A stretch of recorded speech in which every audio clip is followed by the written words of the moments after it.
Hello. Hello ಅಪ್ಪಾಜಿ. ನಮಸ್ಕಾರ ತಾಯಿ. ನಮಸ್ಕಾರ ಅಪ್ಪಾಜಿ, ಆರಾಮಿದ್ದೀರಾ ಅಪ್ಪಾಜಿ? ಅದ್ಭುತವಾಗಿದ್ದೀನಮ್ಮ, ನೀವು ಹೇಗಿದ್ದೀರಾ? ನಾವು ರಾಯರ ಅನುಗ್ರಹದಿಂದ ನಾವು ಅದ್ಭುತವಾಗಿ ಇದ್ದೇವೆ ಅಪ್ಪಾಜಿ. ಓಕೆ ಅಮ್ಮ, ಹೇಳಮ್ಮ, ಯಾವೂರು? ನಮ್ಮ ಲಿಂಗಸೂರು ಅಪ್ಪಾಜಿ, ಲಿಂಗಸೂರು ತಾಯ್ಕನವರು. ಲಿಂಗಸೂರು. ಲಿಂಗಸೂರು, ಇದಕ್ಕೆ ಮುಂಚೆ ನೀವು ನನಗೆ ಫೋನ್ ಮಾಡಿದ್ದೀರಲ್ಲಮ್ಮ? ಮಾಡಿದ್ರ ಅಪ್ಪಾಜಿ, 2-3 ಸರಿ ಮಾಡಿದ್ವಿ ಅಪ್ಪಾಜಿ. ಹೌದಮ್ಮ, ನಿಮ್ಮ ಧ್ವನಿ ಪ್ರಾಬ್ಲಮ್ ಕೇಳಿದ್ರೆ ಹೇಳ್ಕೊಂಡಿದ್ವಿ, ಈ ತರ ಮಾಡ್ರಿ ಅಂತಂದು ನೀವು ಹೇಳಿದ್ರಿ ಅಪ್ಪಾಜಿ, ಮಾತಾಡಿದ್ವಿ ನಿಮ್ ಜೊತೆ. ಮಾತಾಡಿದ್ದೀರಾ? ಹೇಳಮ್ಮ, ಏನು ಬೇಕು ಇವಾಗ? ಅಪ್ಪಾಜಿ ನಾವು ತುಂಬಾ ಕಷ್ಟ ಅಂದ್ರೆ ಅದು ಹೇಳ್ಬಾರ್ದು. ನೋಡಿದ್ರೆ ಇಬ್ಬರೇ ಗಂಡ ಅಂತ ಏನು ಪ್ರಾಬ್ಲಮ್ ಅಂತ ಜನಕ್ಕೆ ನೋಡಿದ್ರೆ ಏನು ಆರಾಮಿದಾರಂತ ಜನ ನೋಡಿರ ಅಂತಾರ.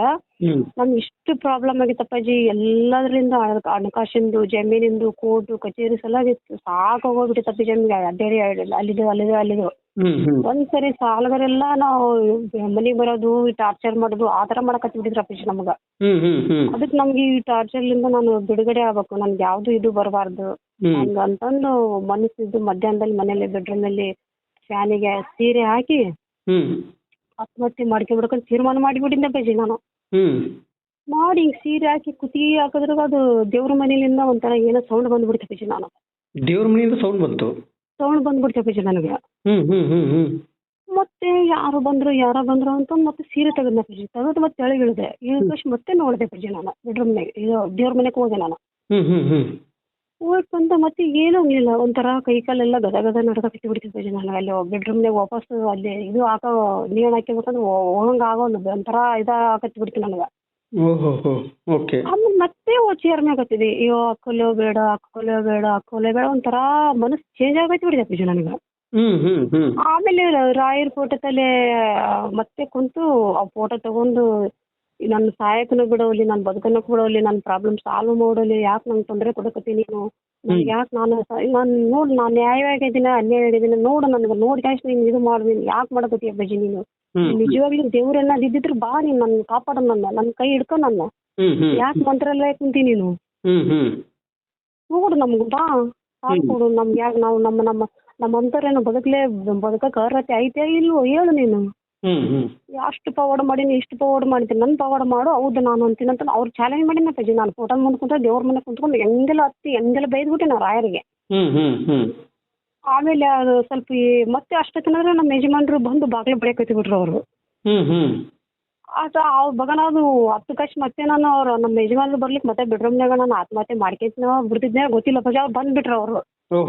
ನಮ್ಮ ಯಜಮಾನ್ ಬಂದ್ಬಿಟ್ಟು ಬಾ ಅಲ್ಲಿ ಅಂಗಡಿಯಲ್ಲಿ ಕುತ್ಕೋ ಬಾ ನೀನು, ನನ್ನ ಕೆಲಸ ಇದೆ ಹೋಗ್ತೀನಿ ಅಂತ ನಾನು ಮನೆಗೆ ಬಿಡ್ಲೇ ಇಲ್ಲ, ಕರ್ಕೊಂಡು ಹೋಗ್ಬಿಟ್ರು ಅವರು.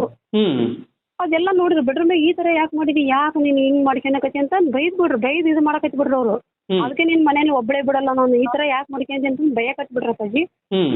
ಇಲ್ಲ ನನಗೆ ಅವಮಾನ ಎಲ್ಲ ನೋಡಿ ನನಗೆಲ್ಲ ಸಾಕಾಗೋಗ್ಬಿಡುತ್ತೆ, ಬದುಕಕ್ಕಾಗಲ್ಲ, ಅದಕ್ಕೆ ಸುಮ್ಮನೆ ಮತ್ತೆ ಮಾಡ್ಕೊಂಡ್ಬಿಡೋದು ನನಗೆ ಒಳ್ಳೇದಂತ ಮಾಡ್ಕೊಳಕ್ ಹೋಗಿದ್ದೆ. ನನ್ಗೆ ಮತ್ತೆ ಇದಕ್ಕೆ ಯಾಕೆ ಇಲ್ಲಿ ಬಂದು ಕುಂತಿದ್ದೆ ಅವ್ರ ಮನೆ? ಇಲ್ಲ ಏನೋ ಸೌಂಡ್ ಬಂತು ರಾಯರ್ ಅದರ ನೀನು ಕಾಪಾಡಿಸಲ್ಲ, ಅವ್ರು ಸೌಂಡ್ ಮಾಡ್ಯಾರ ಅವರು, ಬಾ ಕೆಳಗಿಳಿ ಅಂಗಡಿಗೆ ಹೋಗು, ಅವ್ರು ನೀನು ಕೈ ಬಿಡಲ್ಲ, ಇಷ್ಟು ಹುಷಾರ್ ಅಂದ್ಮೇಲೆ ನೀನು ಯಾವತ್ತು ಹಾಕಿದ್ದೀರಾ?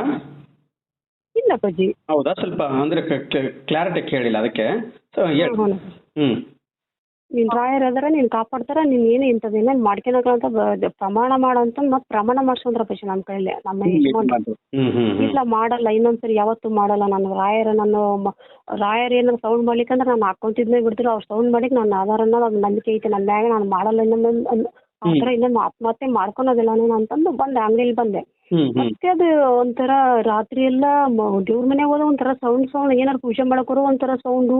ಒಂದ್ಸರಿ ರಾಘವೇಂದ್ರ ಪೂಜೆ ಮುಖ ನೋಡಿದಾಗ ನಾನು ಮುಖ ನೋಡಿದ್ರೆ ಒಂಥರ ನಗಂಗ್ ಮಾಡೋದು, ಆ ತರ ಕಟ್ಬಿಡ್ತೈತೆ ನನ್ನಿಂದ. ಕಾವಿ ಬಟ್ಟೆ ತುಡ್ಕೊಂಡು ಇನ್ನು ಮನೇಲಿ ಬಂದಂಗ ಆಗೋದು, ನಾನು ಏನೋ ಹತ್ತಾಗಿಂದ ಅಳ್ಬಾರ್ದಂತ ಶಾಬಾಷ್ ಹಿಂಗೆಲ್ಲ ಬೆನ್ನು ಬಡಿಯೋದು, ಆ ತರ ಕಟ್ಬಿಡ್ತೀನಿ ನನಗೆ. ನಮ್ಗೆ ಮನೆ ಭಯ ಆಗತ್ತಿದ್ದು. ಹಂಗೆ ಮಂತ್ರಾಲಯಕ್ಕೆ ₹1 ಕೂಡ ಇದಿಲ್ಲ ಬಜಿ. ಹೋಗ್ಬೇಕಾದ್ರೆ ಹೆಂಗ್ ರೊಕ್ಕ ಬಂದು ಹೆಂಗ್ ಹೋಗ್ಯೋದು ಗೊತ್ತಿಲ್ಲ. 15 ದಿನಕ್ಕೆ 8 ದಿವ್ಸಕೊಂಡ್ಬಿಟ್ಟಿವಿ ನಾವು ಮಂತ್ರಾಲಯಕ್ಕೆ. ಹೋದ್ವಾಗ ಒಂದ್ಸಲ ಏನೈತಿ, ಫುಲ್ ರಶ್ ಇತ್ತಪ್ಪ, ಏಕಾದಶಿ ಇತ್ತು ಅವತ್ತು. ಏಕಾದಶಿ ಫುಲ್ ರಶ್ ಅಂದ್ರೆ ಅಷ್ಟು ಜನ ಅದಾರ. ಇಷ್ಟು ಜನದಾಗ ನಾನು ರಾಘವೇಂದ್ರ ಅಪ್ಪಾಜಿ ಮುಖ ನೋಡಾಗೆ ಆಗಲ್ಲ, ನನ್ನಿಂದ ಹತ್ರ ಒಳಗೆ ಹೋಗಕ್ಕೆ ಆಗಲ್ಲ ಬಿಡಿ, ಇಲ್ಲೇ ಹೊರಗೆ ನಮಸ್ಕಾರ ಮಾಡಿಬಿಡ್ತೀನಿ ಅಂತ ಅನ್ಕೊಂಡೆ ಅಪ್ಪಾಜಿ ನಾನು. ಹೋಗ್ಬೇಕಾದ್ರೆ ಓದಿ ಓದಿ ಓದಿ ಅವ್ರು ಇನ್ನೊಬ್ರು ಸ್ವಾಮಿ ಅಲ್ಲಿ ದೇವಸ್ಥಾನದಾಗ ಅರ್ಚಕರು ಇರ್ತಾರಲ್ಲ ಅಪ್ಪಾಜಿ, ಅವ್ರು ಬಂದು ಈ ಕಡೆ ಹೋಗ್ಬಿಡ್ರಿ, ಈ ಕಡೆ ಹೋಗ್ರಿ, ರಾಘವೇಂದ್ರ ಸ್ವಾಮಿ ಅಪ್ಪಾಜಿ ಕಾಣಿಸ್ತಾರ ಅಂದ್ಬಿಟ್ರು. ಅಲ್ಲಿ ಹೋದ ತಕ್ಷಣ ಅವ್ರು ರಾಘವೇಂದ್ರ ಅಪ್ಪಾಜಿ ಮುಂದೆನೆ ನಿಂತ್ಬಿಟ್ಟು ಅಷ್ಟು ಜನ ನೋಡಿದ್ರು. ಎಲ್ಲ ಜನ ಇದ್ರೆ ನಿಮ್ದು ಎಷ್ಟು ಅದೃಷ್ಟ, ನಾವೆಲ್ಲ ಇಷ್ಟು ಜನ ಆದ್ರಿ ಅಪ್ಪಾಜಿ ಅಲ್ಲಿ ಹೋಗೇ ಇಲ್ಲ, ನೀವು ಎಷ್ಟು ಜಲ್ದಿ ಹೋದ್ರಿ, ಎಲ್ಲರೂ ನೀವು ಅದೃಷ್ಟ ನಮಗೆ ಹೇಳಕತ್ಬಿಟ್ರಿ ಅಪ್ಪಾಜಿ. ಹೋಗಿ ಒಮ್ಮಗ್ಲೆ ರಾಯರ್ ಮುಂದೆನೆ ನಿಂತ್ಬಿಟ್ಟು ಹೋಗಿ ಅಷ್ಟು ಜನ ಹೆಂಗ್ ಹೋಗ್ಬೇಕಪ್ಪ ಅಂತಿದ್ವಿ. ನೋಡಿದ್ರು ಆಶ್ಚರ್ಯ ಆಗಿಬಿಡ್ತೇ ಹೊತ್ತು. ಅದು ಮುಂದ್ಗಡೆ ನಿಂತು ಮತ್ತೆ ಎಲ್ಲ ನಮಸ್ಕಾರ ಮಾಡಿ ಮತ್ತೆ ಹೊರಗಡೆ ಬಂದೆ ಅಪ್ಪಾಜಿ. ಹೊರಗಡೆ ಬಂದೆ ಅಲ್ಲಿದ್ದ ಬರೋದ್ರಾಗ ಬಸ್ ಹೋಗ್ಬಿಟ್ಟಿತ್ತಪ್ಪ. ನಾವು ಸ್ವಲ್ಪ ರಾಯಚೂರ್ಲಿಂದ ಲಿಂಗಸೂರ್ವರೆಗೆ ಬಸ್ ಒಂದು 5 ನಿಮಿಷಕ್ಕೆ ಹೋಗ್ಬಿಟ್ಟಿತ್ತು ಅಪ್ಪಾಜಿ. ಅಯ್ಯೋ ಬಸ್ ಇಲ್ಲ, ಏನ್ ಮಾಡ್ಬೇಕಪ್ಪ ರಾಯರೇ, ಹಿಂಗೆಲ್ಲ ಆಯ್ತು ಇವತ್ತು ಎಲ್ಲದ್ರಾಗ ಇನ್ನೊಬ್ರು ಬಂದು ಬಂದು ಕಾರ್ ತಗೊಂಬಂದ್ರಪ್ಪಾಜಿ. ಊರಿಗೆ ಹೋಗ್ಬೇಕು ಕಾರ್ನೇ, ನಮ್ಮ ರಿಲೇಷನ್ ಅಪ್ಪಾಜಿ ಅವರು. ನಾವು ಗೊತ್ತೇ ಇಲ್ಲ, ನಾವು ಸುಮ್ಮನೆ ಕುಂತ್ಬಿಟ್ಟು ಬಸ್ ಹೋತಲ್ಲ ರಾಯರ್ ಹೆಂಗಾರ ಮಾಡ್ಲಿ ಏನಾರ ಮಾಡ್ಲಿ ಅಂತ ತಲೆ ಕೆಡ್ಸಿಲ್ಲ, ಹಂಗೆ ಚಿಂತೆ ಮಾಡ್ಕೊಂತ ಅವ್ರು ಬಂದು ಕಾರ್ ತಗೊಂಬಂದ್ಬಿಟ್ರಿ ಅಪ್ಪಾಜಿ. ಯಾಕೆ ಕುಂತಿರಿಲ್ಲ ಅಂತ ಕೇಳಿದ್ರಿ. ಇಲ್ಲ ಬಸ್ ಹೋಯ್ತು ಏನ್ ಮಾಡಬೇಕು, ಕಾರ್ ಐತಿ ಕಾರ್ ತಗೊಂಡ್ ಹೋಗ್ರಿ, ಬಿಟ್ಟು ಬರ್ತೀನಿ ನಿಮ್ಮನ್ನ ಅಂತ ಹೇಳಿದ್ರ ಅಪ್ಪಾಜಿ. ಬೇಡ ರೀ ನಮ್ ಮನೆಯವ್ರಿಗೆ ಕಾರ್ ಹೊಡ್ಯಕ್ ಬರಲ್ಲ ಅಂದ್ವಿ. ಬೈಕ್ ತಗೊಂಡು ಇನ್ನೊಬ್ರಿಂದ ಬೈಕ್ ತರಿಸಿ ಊಟ ಮಾಡಿಸಿ ಮತ್ತೆ ನಮ್ಮ ಊರಿಗೆ ಬಿಟ್ರಪ್ಪಾಜಿ. ಹಿಂಗೆಲ್ಲ ರಾಯರು ಪವಾಡ ಮಾಡಿದ್ರಪ್ಪಾಜಿ. ಅಪ್ಪಾಜಿ ಅದ್ಭುತ ಅಪ್ಪಾಜಿ, ಅದ್ಭುತ. ನಮ್ಗ ಎಂತ ರಾಯರ ದರ್ಶನ ಇದು ಮಾಡ್ತಾರ ಮನ್ಯಾಗ. ಹಬ್ಬ ಹೆಂಗ್ ಪವಾಡ ಮಾಡ್ತಾರಪ್ಪಾಜಿ. ಹಬ್ಬ ನಿಜವಾಗ್ಲಪ್ಪ ನಮ್ಗೆ ಯಾರು ಕೈ ಹಿಡ್ದಿಲ್ಲಪ್ಪಾಜಿ.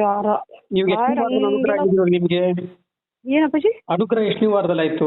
5ನೇ ವಾರಕ್ಕಪ್ಪಾಜಿ. ನಿನ್ನೆ 5ನೇ ವಾರ ಆತಿ. 5ನೇ ವಾರ ಮರ್ದಿಸನೇ ನಮ್ಗೆಲ್ಲ ಅನುಗ್ರಹ ಆಯ್ತಪ್ಪಾಜಿ. ಏನಾಯ್ತು ಅನುಗ್ರಹ? ಅದು ದುಡ್ಡಿನ ಸಮಸ್ಯೆಯಿಂದ ಸ್ವಲ್ಪ ಪ್ರಾಬ್ಲಮ್ ಸಾಲ್ವ್ ಆಯ್ತಪ್ಪ. ದುಡ್ಡು ಬಂದಿದ್ದೀವಿ, ಯಾರು ನೋಡಿದ್ರು ದುಡ್ಡನ್ನೇ ಕೊಟ್ಟಿದ್ದಿಲ್ಲಪ್ಪಾಜಿ. ಹಂಗ್ ಪ್ರಾಬ್ಲಮ್ ಐತೆ, ಹಿಂಗ್ ಪ್ರಾಬ್ಲಮ್ ಐತೆ, ದುಡ್ಡು ಬರಲ್ಲ, ಕೊಡಕ್ಕಾಗಲ್ಲ ಅಂತ ಹೇಳಿದ್ರಪ್ಪಾಜಿ. ಆಮೇಲೆ ಪಂಚಾಯತಿಯವ್ರನ್ನ ಅವರು ಪಂಚಾಯತಿಯವ್ರಿಗೆ ಯಾವಾಗ ಆಗ್ಬೇಕಿದ್ದು ಬಿಲ್ ಬಂದಿದೇ ಇಲ್ಲ ಅಪ್ಪಾಜಿ. ಮತ್ತೆ ಮೊನ್ನೆ ಬಂದು ನಿಮ್ದು 60,000 ರೂಪಾಯಿ ಜಮಾ ಆಗಿದೆ ಅಂತ ಹೇಳಿದ್ರಪ್ಪಾಜಿ. 60,000 ಜಮಾ ಆಗಿದೆ ಅಂತ ಹೇಳಿದ್ರಪ್ಪಾಜಿ. ಮತ್ತೆ ಇನ್ನೊಬ್ಬ ಬ್ಯಾಂಕ್ನವ್ರು ಅವರು ಕೊಡಕನು ಒಂಥರ ಇದು ಮಾಡಿದ್ರಪ್ಪ. ಅವರು ಫೋನ್ ಮಾಡಿ ನಿಮ್ಗೆ 1.5 ಲಕ್ಷ ಜಮಾ ಆಗಿದೆ ಅಂತ ಹೇಳಿದ್ರಪ್ಪಾಜಿ. ಒಟ್ಟಿಗೆ ಒಂದ್ ದಿವಸ ಅವ್ರು ಹೇಳಿದ್ರ ಮರ್ದಿವ್ಸ ಇವ್ರು ಹೇಳಿದ್ರಪ್ಪಾಜಿ. ಓಹೋ, ಅಂದ್ರೆ 60,000 ಆಗಿದೆ ಮತ್ತೆ 1.5 ಲಕ್ಷ ಆಗಿದೆ. 1.5 ಲಕ್ಷ ಜಮಾ ಆಗಿದೆ, ನೀವು ತಗೊಂಡವ್ರಿ, ನಿಮ್ದು ಎಲ್ಲ ಲೋನ್ ಆಗಿದೆ, ಕರೆಕ್ಟ್ ಆಗಿದೆ, ನಿಮ್ಗೆಲ್ಲ ತಗೊಂಡವ್ರಿ ಅಂತ ಹೇಳಿದ್ರಪ್ಪಾಜಿ. ಅಪ್ಪ ನಾನು ನೋಡು ಮಾಂಗಲ್ಯ ಕೊಳ್ಳಾಗಿರ್ಲಾಕ ಹೆಂಗೆಲ್ಲ ಆಗಿತ್ತು. ನನಗೂ ಅದೇ ದುಡ್ಡು ತಗೊಂಡು ಮಾಂಗಲ್ಯ ತಂದು ಮಾಂಗಲ್ಯ ಹಾಕ ನಮ್ಮ ಮತ್ತೆ ಮನೆಯವರು ದೇವ್ರ ಮುಂದೆ ಎಲ್ಲ ಕುಂಕುಮ ಎಲ್ಲ ಹಚ್ಚಿ ರಾಯರ್ ಪೂಜೆ ಮಾಡಿ ಅವ್ರ ಮುಂದೆನೆ ಮಂಗಲ್ಯ ಏನಾಗಿತ್ತು? ಹೌದು ಅದೇ ಅಪ್ಪಾಜಿ, ಅದು ಲಾಯರ್ ಕೊಡಕ್ ದುಡ್ಡು ಇದ್ದಿದ್ದಿಲ್ಲಲ್ಲ, ಆ ಮಾಂಗಲ್ಯ ತಗೊಂಡೆ ದುಡ್ಡಿಟ್ಟು ಆ ದುಡ್ಡಿಲಿಂದ ಲಾಯರ್ ರೊಕ್ಕ ಕೊಟ್ಟಿದ್ವಿ 10,000 ರೂಪಾಯಿ. ಓಹೋ, ಮಾಂಗಲ್ಯ ಅಡ ಬಿಟ್ಟು ಅಲ್ಲಿ ಫೀಸ್ ಅನ್ನು ಕಟ್ಟಿದ್ರಿ ಲಾಯರ್ಗೆ? ಅಪ್ಪಾಜಿ. ಅಲ್ಲಿ ಮತ್ತೆ ಮನೆ ಬಂದ ಲಾಯರ್ ಅಪ್ಪಾಜಿಗೆಲ್ಲ ಜಗ್ಗಿ ಹತ್ತಿದ್ ಮಾಡಿದೆ. ಅವ್ರು ಮರ್ದಿವಸನೇ ಹಿಂಗ ಪಂಚಾಯತಿಲಿಂದ 60,000 ರೂಪಾಯಿ ಬರುತ್ತೆ ಅಂತ ಫೋನ್ ಮಾಡಿಬಿಟ್ರ ಅಪ್ಪಾಜಿ. ಓಹೋ, ಅಂದ್ರೆ ನೀವು ಲಾಯರ್ಗೆ ಫೀಸ್ ಕಟ್ಟಿದ್ದೀರಾ, ಅದಾದ್ಮೇಲೆ ನೆಕ್ಸ್ಟ್ ಡೇ ನೀವು ಅಲ್ಲಿ ತುಂಬಾ ಹತ್ಕೊಂಡ್ಬಿಟ್ಟಿದ್ದೀರಾ ಬಂದು ರಾಯರಲ್ಲಿ? ಹತ್ಕೊಂಡ್ಬಿಟ್ಟಿದ್ದ. ನೋಡಿ ನನ್ನ ಮಾಂಗಲ್ಯ ಇಲ್ಲ, ನಾನು ಹೊರಗಡೆ ಹೆಂಗ್ ಹೋಗ್ಲಿ, ನಾನು ಹೆಂಗ್ ಜನಕ್ಕೆ ಮುಖ ತೋರಿಸ್ಲಿ, ಕೊಳ್ಳಾಗಿಲ್ಲ, ಮಾಂಗಲ್ಯ ಇಲ್ಲ, ಹೆಂಗ್ ಊಟ ಮಾಡ್ಲಿ, ಯಾಕೆ ಹಿಂಗ್ ಮಾಡಿದೆ ಅಪ್ಪಾಜಿ ನನಗಂತ ಜಗ್ಗತೆ ಬಂದಿದ ಮೇಲೆ ರಾತ್ರಿ. ಓಕೆ, ಅಂದ್ರೆ ನೆಕ್ಸ್ಟ್ ಡೇ ಅಲ್ಲಿ ನಿಮ್ಗೆ 60,000 ಆಯ್ತು, ನೆಕ್ಸ್ಟ್ ಡೇ ಅಲ್ಲಿ ಮತ್ತೆ 1.5 ಲಕ್ಷ ಆಯ್ತು. 1.5 ಲಕ್ಷ ಆಯ್ತು. ಅದು ಹೆಂಗೆ 1.5 ಲಕ್ಷ ಯಾವ ತರ ಆಯ್ತು? ಯಾವ್ದ್ರದ್ದು ಅದು ಫೈನಾನ್ಸ್ ನಮ್ದು ಕಿರಾಣಿ ಸ್ಟೋರ್ ಅಂಗಡಿ ಐತಪ್ಪ, ಅದ್ರ ಮೇಲೆ ಲೋನ್ ಅದು ಆಗ್ಬೇಕಾಯ್ತು, ಆಗಿದ್ದೇ ಇಲ್ಲ. ಅವ್ರ ಹಂಗೆ ಮುಂದಕ್ಕೆ ಹೋಗಿದ್ರು, ನಾಳೆ ಕೊಡ್ತೀವಿ ನಾಡ್ದೆ ಕೊಡ್ತೀವಿ ಹಿಂಗೆ ಹೇಳ್ಕೊಂತ ಹೋಗಿದ್ರು ಅವ್ರು. ಓಹೋ, ಅಂದ್ರೆ ಎಲ್ಲಾ ತಡವಾಗ್ತಾ ಇತ್ತು. ಆದ್ರೆ ಒಂದೇ ಸಲ ನಿಮ್ಗೆ ಏನಮ್ಮ ಇದೊಂಥರ ಲಾಟ್ರಿ 2,10,000 ಬಂತು. ಮತ್ತೆ ಹೋದ ತಕ್ಷಣ ದುಡ್ಡು ಬಂದ ತಕ್ಷಣ ಮಾಂಗಲ್ಯ ಹೋಗಿ ಮಾಂಗಲ್ಯ ತಂದು ಮತ್ತೆ ರಾಯರ್ ಮುಂದ್ಗಡೆ ಫೋಟೋ ಮುಂದೆ ಇನ್ನೊಂದ್ ಈ ತರ ಮಾಡಲ್ಲಪ್ಪಾಜಿ ಅಂತಂದು ನೋಡಿ ಮಾಂಗಲ್ಯ ವಾಪಸ್ ಕಟ್ಟಿದ್ರಪ್ಪಾಜಿ ನಮ್ಮಲ್ಲ. ಒಂದು ವಿಚಾರದಲ್ಲಿ ಹೇಳ್ತೀನಿ ತಾಯಿ, ನೀವು ಅವತ್ತು ಏನಾದ್ರೂ ಸತ್ತು ಹೋಗ್ಬಿಟ್ಟಿದ್ರೆ ಇವತ್ತು 5ನೇ ವಾರದಲ್ಲಿ ನಿಮ್ಗೆ ಅನುಗ್ರಹ ಆಗಿದೆ. ಅದು ರಾಯರು ಇರುವುದರಿಂದ ಸತ್ಯ. ಅದಕ್ಕೆ ಅವತ್ತು ಸತ್ತು ಹೋಗ್ಬಿಟ್ಟಿದ್ರೆ ಇದು ಯಾವ್ದು ಕಣ್ಣಿಗೆ ಕಾಣ್ತಿರ್ಲಿಲ್ಲ ನಿಮ್ಗೆ? ಯಾವ್ದು ಕಾಣ್ತಿದ್ದಿಲ್ಲಪ್ಪಾಜಿ, ಹೊರಗುನೋದು ಇರ್ತಿತ್ತಲ್ಲ ನಿಮ್ಮ ಯಜಮಾನ್ರು. ನೋಡಿ, ಎಷ್ಟು ಕೋಟಿ ಸಂಪಾದನೆ ಮಾಡಿದ್ರು ನಾನ್ ನಿನ್ನನ್ನು ಕೊಂಡ್ಕೊಳಕ್ ಆಗ್ತಾ ಇರ್ಲಿಲ್ಲ ಅಂತ ನಿಮ್ ಯಜಮಾನ್ರು ಹೇಳಿ ಕೊರಗಿ ಅವ್ರಿಗೂ ಒಂದು ಏನಾದ್ರು ಆಗುದು. ನಿಮ್ಮನ್ನ ನಂಬ್ಕೊಂಡು ಬಂದಂತ ಅದೊಂದು ಜೀವ ಹೋಗ್ತಾ ಇತ್ತು. ಅದಕ್ಕೆ ಯಾವತ್ತೇ ಆಗ್ಲಿ ತಾಯಿ, ಸಾಯುವಂತ ನಿರ್ಧಾರ ಮಾತ್ರ ತಗೋಬೇಡಿ. ಆದ್ರೆ ನಿಮಗೆ ಶುಭಗಳಿಗೆ ಬಂದೇ ಬರ್ತೆ. ಒಂದು ಸಲ ಶುಭಗಳಿಗೆ ಬರಕ್ ಸ್ಟಾರ್ಟ್ ಆಯ್ತು ಅಂದ್ರೆ ಆ ಶುಭಗಳಿಗೆ ಅನ್ನೋದು ಯಾರ ಅಪ್ಪಂದು ಸ್ವಂತದ್ದಲ್ಲ ತಾಯಿ. ಅದು ಒಂದು ಸಲ ಬರಕ್ ಸ್ಟಾರ್ಟ್ ಆಯ್ತು ಅಂದ್ರೆ ಅದೆಲ್ಲ ರಾಯರ ಮಹಿಮೆಯಿಂದ ಬರಕ್ ಸ್ಟಾರ್ಟ್ ಆಗುತ್ತೆ. ನೀವು ಅವ್ರ ಕಾಲ್ ಹಿಡಿಯೋದು, ಇವ್ರ ಕಾಲ್ ಹಿಡಿಯೋದು, ಈ ಮನುಷ್ಯರ ಕಾಲ್ ಹಿಡಿಯೋದು ಇದೆಲ್ಲ ಬೇಡ. ರಾಯರ ಪಾದವನ್ನು ಹಿಡಿದು ಬಿಟ್ರೆ ಆಟೋಮೆಟಿಕ್ ಆಗಿ ಒಂದು ಸಲ ಕೊಡಕ್ ಸ್ಟಾರ್ಟ್ ಮಾಡಿದ್ರು ಅಂದ್ರೆ ಸಾವಿರಾರು ಕೈ ರಾಯರಿಗೆ. ನಿಜವಾಗ್ಲಪ್ಪ ಎರಡೇ ಕೈ ಇಸ್ಕೊಳಕ್ಕೆ. ಆದ್ರೆ ಸ್ಟಾರ್ಟ್ ಮಾಡಿದ್ರು ಅಂದ್ರೆ ನಮ್ಗೆ ಇಸ್ಕೊಳಕ್ ಸಾಧ್ಯವಾಗೋದಿಲ್ಲ. ಅಷ್ಟೊಂದು ನಮ್ಗೆ ಒಂದು ಸುರಿಮಳೆ ಬಂದಂಗೆ ಬರುತ್ತೆ ತಾಯಿ. ಅದಕ್ಕೆ ರಾಯರ ಪಾದವನ್ನು ಹಿಡೀರಿ, ರಾಯರನ್ನ ಪೂಜೆ ಮಾಡಿ. ಆಯ್ತು, ಹೌದಪ್ಪ. ನಿಜವಾಗ್ಲೂ ಯಾರನ್ನ ನಂಬರ್ದಪ್ಪ, ರಾಯರ್ನ ಪಾದಕ್ ಬಿದ್ದು ನನ್ ಕಾಪಾಡಿದ ನಿಜವಾಗ್ಲೂ ನನ್ ಕಾಪಾಡಿದ. ನಾನು ಎಷ್ಟು ಅವಾಗ ಅಳಬೇಕಂದ್ರೆ ಕಣ್ಣೀರ್ ಬರೋಲ್ಲ ನನಗೆ. ಅದ ಅವತ್ತಿನ ದಿನದಲ್ಲಿ ನೀವು ನನಗೆ ಫೋನ್ ಮಾಡಿ ಎಷ್ಟು ಒಂದು ವಿಭಿನ್ನವಾಗಿ ಹತ್ರಿ. ನನ್ನ ಕಷ್ಟಕ್ಕೆ ಏನು ಇಷ್ಟು ಕಷ್ಟ ಇದೆ, ಯಾಕೆ ನನಗೆ ಇಷ್ಟೊಂದು ಕಷ್ಟ ಅಂತ ನಿಮ್ದು ಸುಮಾರು ಹೊತ್ತು ನಿಮ್ಮ ಹತ್ರ ಮಾತಾಡಿದೆ ನಾನು.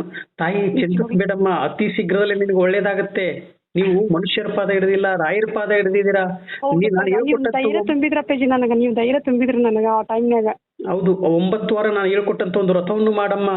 ಹೌದಪ್ಪಾಜಿ, ನೀವ್ ಹೇಳ್ದಂಗೆನೆ ಮಾಡಿದ್ಕೆ 5ನೇ ಬದುಕರ್ ನಮ್ಗೆ ಅನುಗ್ರಹ ಆಯ್ತಪ್ಪಾಜಿ. ನಾವು ಅಳ್ಬೇಕಂದ್ರೆ ಕಣ್ಣಾಗ ನೀರ್ ಬರ್ತಿಲ್ಲಪ್ಪಾಜಿ. ಅಷ್ಟು ನನಗ ರಾಯರ ಅನುಗ್ರಹ ಮಾಡ್ಬಿಟ್ರಪ್ಪಾಜಿ. ನೀನ್ ಅಳ್ಬೇಡ, ಯಾವತ್ತೂ ಅಳಕ್ ಹೋಗ್ಬೇಡ, ನೀನ್ ಮುಗೀತಿ, ನಿನ್ ಕತಿ ಮುಗಿದೋತಿ, ಎಲ್ಲ ಮರ್ತು ಬಿಡಿ, ಈ ನಿನ್ನ ಹೊಸ ಜೀವನ ಸ್ಟಾರ್ಟ್ ಮಾಡ ನೀನ್ ಅಂತ ನನಗೆಲ್ಲ ಆಶೀರ್ವಾದ ಮಾಡ್ಬಿಟ್ಟ. ಅದಕ್ಕೆ ನಿಮ್ಮ ಪಾಪ ಕರ್ಮಗಳು ಎಲ್ಲಾ ಮುಕ್ತಿ ಆಯ್ತು. ನನ್ನ ನಂಬರ್ ಹೆಂಗ್ ಸಿಕ್ತಮ್ಮ? ಹೌದು ತಾಯಿ, ನಿಮ್ಗೆ ನಿಮ್ ನಂಬರ್ ಹಿಂಗೆ ಫೇಸ್ಬುಕ್ ನಾಗ ನೋಡ್ಬೇಕಾದ್ರೆ ಎಲ್ಲರೂ ಅವ್ರವ್ರ ಆದಂತ ಪವಾಡದ್ದು ಅವ್ರ ಬಗ್ಗೆ ಎಲ್ಲ ಹೇಳಕತ್ತಿದ್ರಲ್ಲ ಅಪ್ಪಾಜಿ. ಅದಕ್ಕೆ ಇವ್ರೆಲ್ಲ ಇವ್ರ ನಂಬರ್ ಹೆಂಗ್ ತಗೊಂಡಾರ, ನಂದು ಪ್ರಾಬ್ಲಮ್ ಇದೆ, ನನಗೂ ಆ ರಾಯರ ಪಾದ ಹಿಡಿದ್ರೆ ನನಗೂ ಒಳ್ಳೆ ದಿನ ಬರುತ್ತೆ, ನಾನು ಈ ತರ ರೆಕಾರ್ಡ್ ನಂದು ಈ ತರ ಮಾತಾಡೋ, ನಾನು ಈ ತರ ಬರ್ಬೇಕು, ನಾನು ಈ ತರ ನನ್ನ ಪ್ರಾಬ್ಲಮ್ ನನ್ನ ಕತೆ ಹೇಳ್ಬೇಕು ಜನಕ್ಕೆ, ನನ್ನಿಂದ ಒಳ್ಳೇದಾಗಬೇಕು, 4 ಮಂದಿಗೆ ಇದಾಗಬೇಕು, ನಾನು ಹೇಳ್ಬೇಕು ಪವಾಡ ಮಾಡಿದ್ದು. ನನಗೆ ಅವಾಗ್ಲಿದಾನೆ ಆಯ್ತು ಬಿಡ್ತಪ್ಪಾಜಿ. ಅದು ಹುಡುಕ್ಬೇಕಾದ್ರೆ ಒಂದ್ ನಂಬರ್ ಸಿಕ್ತಪ್ಪಾಜಿ. ನಾನು ಚಾಲೆಂಜ್ ಮಾಡಿದೆ, ನಿಜವಾಗ್ಲೂ ರಾಯರಿದ್ರೆ ನೀವು ಅವ್ರ ನಂಬರ್ ಕೊಡ್ಸು, ನಾನು ಮಾತಾಡ್ಬೇಕು, ನನ್ನ ಪ್ರಾಬ್ಲಮ್ ನಾನು 4 ಮಂದಿಗೆ ಹೇಳ್ಬೇಕಂತ ಚಾಲೆಂಜ್ ಮಾಡಿದ್ದೆ ಅಪ್ಪಾಜಿಗೆ. ಹಿಂಗು 1-2 ಗಂಟೆ 3 ಗಂಟೆವರೆಗೆ ಅವ್ರದ್ದು ಹುಡುಕಿ ನೋಡಪ್ಪಾಜಿ ನಂಬರ್. ನಾನು ಹೊಡೆದಿದ್ದೆ ಬರೀ ಅದ್ ನಂಬರ್ ಸಿಗತನ ಬಿಟ್ಟಿಲ್ಲ ನಾನು. ರಾತ್ರಿ ಎಲ್ಲ ಹುಡುಕಿದ್ದೀರಾ ಹಾಗಾದ್ರೆ? ರಾತ್ರಿ 1 ಗಂಟೆ 2 ಗಂಟೆ ಅಪ್ಪಾಜಿ. ನಮ್ಮ ಮನೆಯವ್ರು ಇಷ್ಟೊತ್ತೇನು ಏನ್ ಮಾಡ್ತೀವಿ, ಮೊಬೈಲ್ ಏನ್ ಮಾಡ್ತೀವಿ? ಇಲ್ಲ ನಾನು ನಿದ್ದೆ ಬರ್ತಿಲ್ಲ, ಅದಕ್ಕೆ ನೋಡ್ತಾ ಇದೀನಿ. 2 ಗಂಟೆವರೆಗೆ ನೋಡ್ತಿದ್ದೆ, ನಂಬರ್ ಸಿಗತನ ಮಾತ್ರ ಬಿಡ್ಲಿಲ್ಲ ನೋಡ. ಆದ್ರೂ ನಂಬರ್ ಸಿಕ್ತು, ಇಷ್ಟು ಖುಷಿ ಆಯ್ತಪ್ಪಾಜಿ ನನಗ. ಆದ್ರೂ ನಂಬರ್ ಸಿಕ್ತಿಲ್ಲ, ನನಗೆ ಪ್ರಾಬ್ಲಮ್ ಇವತ್ತಿಗೆ ನನ್ನ ಎಲ್ಲ ಕರಿಗ್ ಹೋಗುತ್ತೆ, ರಾಯರ ಅನುಗ್ರಹ ಆಗುತ್ತೆ ನನಗೆ. ಹಿಂದೆಲ್ಲ ನಾನು ಈ ತರ ಮಾತಾಡಕ್ ನನಗೂ ಚಾನ್ಸ್ ಸಿಗುತ್ತಾ ಅಂತ ನನಗೆ ಅಷ್ಟು ಖುಷಿ ಆಯ್ತಪ್ಪಾಜಿ. ನನಗೆ ಒಂದ್ರ ಮೇಲೆ ಯಾವಾಗ ನಂಗೆ ರಾಯರ ಫಸ್ಟ್ನೇ ವ್ರತ ಮಾಡಕ್ ಪೂಜೆ ಸ್ಟಾರ್ಟ್ ಅವಾಗ್ಲಿಂದ ನನಗ ಕೈ ನಾ ಹೆಂಗ್ ಅಂತೀನಿ ಹಂಗಂಗ್ ಪವಾಡ ಮಾಡ್ಕೊಂತ ಬಂದ್ರ ರಾಯರು. ತಾಯಿ 5ನೇ ವಾರದಲ್ಲಿ ಅನುಗ್ರಹ ಆಯ್ತು ಅಂತ ಹೇಳಿದ್ದೀರಾ. ಇನ್ನೂ ವಾರ ಇದೆ. ಆದ್ರೆ ಆ 9 ವಾರ ಹೇಳ್ಕೊಟ್ಟರು ರಥವನ್ನು ಕಂಪ್ಲೀಟ್ ಮಾಡಿ ಅದೇ ಮುಖಾಂತರದಲ್ಲಿ ಅದು ರಥ ಮುಗಿದ ಮೇಲೂ ನೀವು ರಾಯರನ್ನು ಬಿಡಬಾರ್ದು. ನಾನ್ ಜನ್ಮ ಇರೋದ್ರಾಗ ರಥ ಬಿಡೋದಿಲ್ಲಪ್ಪ ಜನ ಮಾಡೋದು. ರಾಯರ ಮಠಕ್ಕೆ ಹೋಗಿ ಅಲ್ಲಿ ನಿಮ್ನ ಯಾರು ಹೋಗು ಅಂತ ಹೇಳೋರು ಯಾರು ಇಲ್ಲ. ನಿಜವಾಗ್ಲೂ ನಾ ಮತ್ತೆ ನಾಳೆ ಹೋಗ್ತೀನಪ್ಪ. ನಾ 15 ದಿವಸಕ್ಕೆ 8 ದಿವಸಕ್ಕೊಮ್ಮೆ ಹೋಗಿದ್ದೆ, ಮತ್ತೆ ಈಗ ನಾಳೆ ಹೋಗ್ತೀನಪ್ಪಾಜಿ ರಾಯರ. ಎಷ್ಟು ದಿನ ಆದ್ರೂ ಇರಿ ರಾಯರ ಮಠದಲ್ಲಿ, ಮಂತ್ರಾಲಯದಲ್ಲಿ ಎಷ್ಟು ದಿನ ಆದ್ರೂ ಇರಿ. ಅಲ್ಲಿ ನಿಮ್ಗೆ ಇನ್ನೂ ಒಂದ್ಸಲ ಊಟಕ್ಕೆ ಹೋಗಿ, ಒಂದ್ಸಲ ಊಟ ಮಾಡಿದ್ರೆ ಇನ್ನೂ ಒಂದ್ಸಲ ಊಟ ಮಾಡಿ. ಮನಸ್ಸಿಗೆ ನೆಮ್ಮದಿ ಆಗುತ್ತಪ್ಪಾಜಿ ಅಲ್ಲಿ ಹೋದ್ಮೇಲೆ. ಯಾಕೆ ನೀನ್ ಪದೇ ಊಟಕ್ಕೆ ಬರ್ತಾ ಇದೆ ಅಂತ ಯಾರು ಹೇಳುವುದಿಲ್ಲ, ನೀನ್ ಹೋಗು ಅಂತ ಯಾರು ಹೇಳುವುದಿಲ್ಲ. ಬರ್ಬೇಕಾದ್ರೆ ಮತ್ತೆ ಪ್ರಸಾದ ಕೊಟ್ಟು ಕಳಿಸ್ತಾರಪ್ಪಾಜಿ. ಅವತ್ತು ನಾವು ಅಲ್ಲಿದ್ದ ಬರ್ಬೇಕಾದ್ರೆ 8, 9, 10 ಗಂಟೆ ಆಗುತ್ತೆ ಊರಿಗೆ. ಒಂದು ವಿಚಾರ ತಾಯಿ, ನಾನು ಎಲ್ಲಾದ್ರಲ್ಲೂ ಹೇಳ್ಕೊಂಡ್ ಬಂದಿದ್ದೇನೆ, ರಾಯರಿದ್ದಾರೆ ಅಂತ. ಆದ್ರೆ ರಾಯರು 1 ಹೊತ್ತು ಊಟ ಮಾಡಿ 4 ವರ್ಷ ಉಪವಾಸವಾಗಿದ್ದಾರೆ. ಆ ಕಷ್ಟ ನನ್ನಲ್ಲೇ ಮುಕ್ತಿ ಆಗ್ಲಿ, ನನ್ನ ನಂಬ್ಕೊಂಡು ಬಂದಂತ ಭಕ್ತಾದಿಗಳು ಯಾರು ಹಸುವಿನಿಂದ ಹೋಗಬಾರ್ದು. ನಿಜವಾಗ್ಲೂ ಸತ್ಯ ಅಂದ್ರೆ ಸತ್ಯ. ಇದು ನಾನು ಇಷ್ಟು ನನ್ಗೆ ಹಿಂಗ ಆಗತ್ತೆ, ಇಷ್ಟು ಬೇಗ ನನ್ನ ಅನುಗ್ರಹ ಆಗುತ್ತೆ ನಾನು ನಿಜವಾಗ್ಲೂ ಅನ್ಕೊಂಡಿದ್ದಿಲ್ಲ ನಾನು. ಇವಾಗ ಹೆಂಗ್ ಅನ್ಸುತ್ತಮ್ಮ ಅನುಗ್ರಹ ಆಗಿದ್ದಕ್ಕೆ? ಖುಷಿ ಆಗಿದ್ದಲ್ಲ ತಾಯಿ? ಖುಷಿ ಅಪ್ಪಾಜಿ. ನನಗೆ ಈ ಕಣ್ಣಾಗ ಅಳ್ಬೇಕಂದ್ರೆ ನೀರೇ ಬರ್ತಾ ಇಲ್ಲ ನನಗೀಗ. ಯಾರಿದ್ದಾರೆ ರಾಯರಿದ್ದಾರೆ ತಾಯಿ? ರಾಯರಿದ್ರಪ್ಪಾಜಿ. ಒಬ್ಬ ಅದ್ಭುತ ಹೆಂಗಿಲ್ಲ ಪವಾಡ ತಂದು ಒಬ್ಬ ನನ್ ಬೆನ್ನು ಹಿಂಗ್ ಅತ್ತಾಗಿಲ್ಲ. ನಂಗೆ ಧೈರ್ಯ ಹೊಡೆದು ಹೇಳಿದ್ದೆ ಮನೆಯಲ್ಲಿ ಒಬ್ಬಕ್ಕೆ ಕುಂತಾಗ ನಾನು ಬರೇ ರಾಯರ ಮುಂದೆನೆ ಕುಂದ್ರೋದು ನಾನು. ನೋಡಮ್ಮ, 5 ವಾರ ಅಂದ್ರೆ 1 ತಿಂಗಳ ಮೇಲೆ 1 ವಾರ ಆಯ್ತು ಅಲ್ವಮ್ಮ? 1 ತಿಂಗಳ 1 ವಾರದಲ್ಲಿ 2,10,000 ರೂಪಾಯಿ ಸಂಪಾದನೆ ಮಾಡಿದೀರಾ ಅಲ್ವಮ್ಮ? ಖುಷಿ ಅಲ್ವಮ್ಮ? ಇವಾಗ ನಿಮ್ಮ ಮಾಂಗಲ್ಯ ಸರವನ್ನು ಅಡ ಇಟ್ಟಿದ್ರಿ, ಆ ಮಾಂಗಲ್ಯ ಸರವನ್ನು ಬಿಡಿಸ್ಕೊಂಡ್ ಬಂದ್ರಿ. ನನ್ನ ಗಂಡನ್ಕಿನ ಆಸ್ತಿ ದೊಡ್ಡದಲ್ಲ ಅಂತ ನಮ್ಮ ಹಂಗಿಲ್ಲ ನನ್ನ ಗಂಡ ಬೇಡ ಅಂದ್ರೆ ಹಿಂಗೆ ಇಟ್ನಪ್ಪ ಅದಕ್ಕಿಂತ ಹೆಚ್ಚಿನ ನನಗೆ ಏನಿಲ್ಲ ಅಂತ ಬೇಡ ನಮ್ಮ ಯಜಮಾನ್ ಅಂದ್ರೆ ನನಗೆ ಬೇಡ ನಾನು ಗೆದ್ದೆ ಗೆಲ್ತೀನಿ ಅಂತ ಹೆಂಗ್ ಗೆದ್ದೇ ಗೆಲ್ತೀನಿ ಒಂದು ದಿವಸ ಗೆದ್ದೇ ಗೆಲ್ತೀನಿ ಅನ್ನೋದು ಆ ನಂಬಿಕೆ ಇಟ್ಕೊಂಡಿದ್ದೀರಲ್ವಾ, ಆ ನಂಬಿಕೆ ಸುಳ್ಳು ಆಗ್ಲಿಲ್ಲ, ನಿಜ ಮಾಡಿದ್ರು ರಾಯರು. ರಾಯರು ಎಷ್ಟು ಪವಾಡ ಮಾಡಿದ್ರಪ್ಪ ನನಗ ನಾನು ಹೇಳ್ಬಾರ್ದು ನೀವು ಒಂದು ವಿಚಾರದಲ್ಲಿ ನೀವೇನು ಗಿರಿವಿ ಅಂಗಡಿಯಲ್ಲಿ ಹೋಗಿ ನಿಮ್ಮ ಮಾಂಗಲ್ಯ ಸರ ನನಗೆ ನಿಮ್ಮ ಯಜಮಾನ್ರು ಇದನ್ನ ಯಾಕೆ ಇಡ್ತೀಯಾ, ಇಡ್ಬೇಡ ಅಂತ ಹೇಳಿದ್ರು ಅಂತ ಹೇಳ್ತಾ ಇದೀರಾ. ಆದ್ರೆ ಬೇಡ ಅಂತ ಹೇಳಿದ್ರು ಅವರು, ನೀವೇ ನನಗೆ ಒಂದು ದೊಡ್ಡ ಆಸ್ತಿ. ಆದ್ರೆ ಈ ಮಾಂಗಲ್ಯ ಸರ ಯಾಕೆ ಕೊಳ್ಳ ತಗೊಂಡ್ ಏನ್ ನೀವೇ ನನ್ ದೊಡ್ಡ ಆಸ್ತಿ. ಆದ್ರೆ ಸಂಪ್ರದಾಯ ಪ್ರಕಾರದಲ್ಲಿ ಆ ಮಾಂಗಲ್ಯ ದಾರ ಇದ್ರೆ ಮನುಷ್ಯ ತಾಯಿಗೆ ಮರ್ಯಾದೆ ಸಿಗತ್ತೆ. ಆದ್ರೆ ಅದ್ರೂ ಬೇಡ ನನಗೆ, ನೀವೇ ನನಗೆ ದೊಡ್ಡ ಆಸ್ತಿ ಅಂತ ಹೇಳಿಕೊಂಡು ಅದನ್ನ ಅಡವಿಟ್ಟು ನೀವು ಅಲ್ಲಿ ಬೀಜನ ಕಟ್ಟಿದ್ದೀರಾ. ಜನ ನೋಡ್ತಾರ ಒಂದ್ ಎಷ್ಟು ಮರಿ ಕರ್ಕೊಂಡ್ ಹೋಗಿದ್ನ ಗೊತ್ತಾ ಅವಾಗ ನಾವು ಇಷ್ಟು ನನಗ ನೆನ್ಸೆ ಬಳದ ಹಂಗೆಲ್ಲ ಕಷ್ಟ ಆಗಿತ್ತು ನನಗೆ ನಿಜವಾಗಿ. ನೋಡ್ತಾರಂತ ಒಂದು ಕೊಳ್ಳು ಒಟ್ಟ ಹೊರಗ್ ಬಂದಿದ್ದಿಲ್ಲ ಉಡುಪಿ ಮಾಂಗಲ್ಯ ಇಲ್ಲ, ಯಾರು ಜನ ಮಾಂಗಲ್ಯ ಇಲ್ಲ ಅಂದ್ರೆ ಏನ್ ಹೇಳ್ಕೊತಾರ ಅವ್ರ ಜನಕ್ಕೆ. ಆಯ್ತು, ಇನ್ ಮುಂದೆ ಅಳಬೇಡ ತಾಯಿ, ಇನ್ನು ಅದೇ ತಾಯಿ, ಖುಷಿಯಿಂದ ಇರು, ನಗು ನಗುತ್ತಾ ಇರು ತಾಯಿ. ನಿಮ್ಮ ಕೈಲಿ ಸಾಧ್ಯವಾದ್ರೆ ರಾಯರ ಮಠಕ್ಕೆ ಹೋಗಿ ಏನೇ ಒಂದು ಸೇವೆ ಸಲ್ಲಿಸಿ, ಒಂದು ಏನೋ ಒಂದು ಅಕ್ಕಿ ಮೂಟಿನಾದ್ರೂ ಸಲ್ಲಿಸಿ, ತುಪ್ಪ ನೀವ್ ಹೇಳಿದ್ರಲ್ಲ ಅಪ್ಪಾಜಿ. ಹೌದು, ಆ ತರದ ಸಲ್ಲಿಸೋದ್ರಿಂದ ಕೊಟ್ಟಿವಿ ಅಪ್ಪಾಜಿ, ಮೊನ್ನೆ ಕೊಟ್ಟಿವಿ. ಈಗ ಎಲ್ಲಿ ಯಾವಾಗ ಮಂತ್ರಾಲಯ ಹೋಗ್ತೀವಿ ನಾವು ಮುಚ್ಚೆ ಮಾಡಿಸ್ತೀವಿ ಮೇಲೆ. ಯಾಕೆ ಅಂದ್ರೆ ಮತ್ತೆ ನಾಳೆಗೆ ಬೆಲ್ಲ ಬೇಳೆ ಎಲ್ಲ ತಗೊಂಡ್ ಹೋಗ್ತೀವಿ. ಹೌದು, ಯಾಕೆ ನೀವು ಆ ತರದಲ್ಲಿ ಎಲ್ಲಿ ರಾಯರ ಮಠ ಇರುತ್ತೋ ಅಲ್ಲಿ ಹೋಗಿ ಕೊಟ್ರೆ ನಿಮ್ಗೆ ಏನಾಗುತ್ತೆ ಗೊತ್ತೇನಮ್ಮ, ಅದ್ರ ಲಕ್ಷ ಪಟ್ಟು ನಿಮ್ಗೆ ಹಿಂದೆ ತಿರುಗಿಸ್ತಾರೆ ರಾಯರು. ಹೌದಪ್ಪಾಜಿ, ನಿಮ್ಮಿಂದ ಎಷ್ಟೋ ಜನಗಳು ಊಟ ಮಾಡ್ತಾರೆ, ಎಷ್ಟೋ ಜನಗಳು ಕರ್ಮಗಳು ಕಳ್ಕೊಂಡು ಹೋಗ್ತಾರೆ ತಾಯಿ. ನಿಮ್ ಕರ್ಮಗಳು ಕಳೆಯುತ್ತೆ, ಅವ್ರ ಕರ್ಮಗಳು ಕಳೆಯುತ್ತೆ. ನಿಮ್ಮ ಕೈಲಿ ಸಾಧ್ಯವಾದ್ರೆ ತುಪ್ಪ ಕೊಡಿಸಿ, ಬೇಳೆ ಕೊಡಿಸಿ, ಬೆಲ್ಲ ಕೊಡಿಸಿ, ಅಕ್ಕಿನೂ ಕೊಡಿಸಿ, ರಾಯರು ಎತ್ತಿಡಿತಾರೆ ತಾಯಿ. ನಿಜವಾಗ್ಲಪ್ಪ ಎಂತ ಪವಾಡ ಮಾಡ್ತಾನಪ್ಪ ರಾಯರು. ತುಂಬಾ ಖುಷಿ ಆಯ್ತು ತಾಯಿ ನಿಮ್ಮ ಹತ್ರ ಮಾತಾಡಿದ್ದಕ್ಕೆ. ಖುಷಿ ಆಯ್ತಪ್ಪಾಜಿ, ನನಗೆ ಬಹಳ ಖುಷಿ. ಒಳ್ಳೇದಾಗ್ಲಿ. ಮರ್ಯಾದಿಲ್ಲ.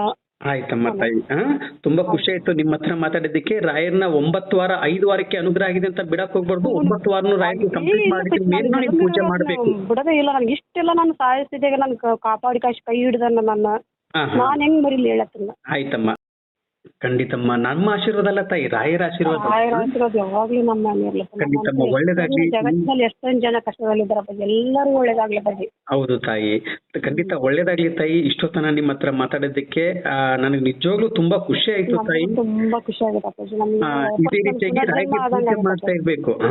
ಆಯ್ತಪ್ಪಾಜಿ, ಆಯ್ತಮ್ಮ, ಒಳ್ಳೇದಾಗ್ಲಿ. ಪೂಜ್ಯಾಯ ರಾಘವೇಂದ್ರಾಯ ಸತ್ಯ ಧರ್ಮ ರಥಾಯ ಚ ಭಜತಾಂ ಕಲ್ಪವೃಕ್ಷಾಯ ನಮತಾಂ ಕಾಮಧೇನುವೆ. ರಾಯರಿದ್ದಾರೆ ತಾಯಿ.